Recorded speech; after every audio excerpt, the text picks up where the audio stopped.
Na tusonge mbele mtazamaji. Wakazi wa kijiji cha wavuvi cha Shela mjini Malindi wamemtuhumu afisa mmoja wa kaunti ya Lamu kwa kuhangaisha kuhusu mzozo wa ardhi eneo hilo.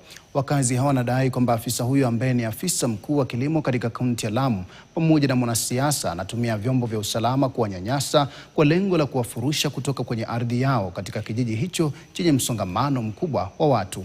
Wakiongozwa na Fatia Abdallah na Jamal Sheikh, wakazi hao walidai kwamba tukio la hivi karibuni lilihusisha ukamatwa kwa mhubiri wa Kiislamu Latifa Hamis kwa maagizo ya afisa huyo Athman Saif, jambo ambalo liliwataja kuwa ni unyanyasaji dhidi ya kiongozi wa kidini anayeheshimika katika mtaa huo. Fatia alisema kukamatwa kwa mhubiri huyo kulifanywa kwa nia mbaya, kwani hakukuwa ametenda kosa lolote kustahili kunyanyaswa. Nimeziba tu mtaro ili maji yasiingilie.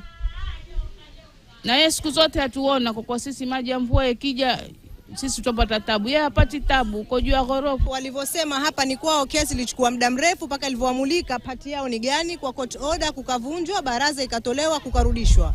We have pictures na records zote kutoka kotini. Huu mtaa wote wadhalilika kwa sababu ya hawa watu. Na watu wenyewe wapigania mtaro huku ukiangalia hii ni nyumba yao. Hawarekebishi. Kule ni kwao. Sasa maji yote ya kutoka Shela haiwavundii isipokuwa maji yaingie huku ndani. Ningetaka serikali kuu, I challenge the Minister of Interior. Hii department exactly ni Minister of Lands. Hii department ni Minister of county government level. Sio ya kutishana kwa mapolisi. Nasikitisha kisha mwapigana au mtu mzima apigana wanawake pigana wanawake. Mimi naona si haki wala si Ukenya wala si utamaduni wa nchi yetu chini ya His Excellency the 50th President Dr. William Samuel Arap Ruto.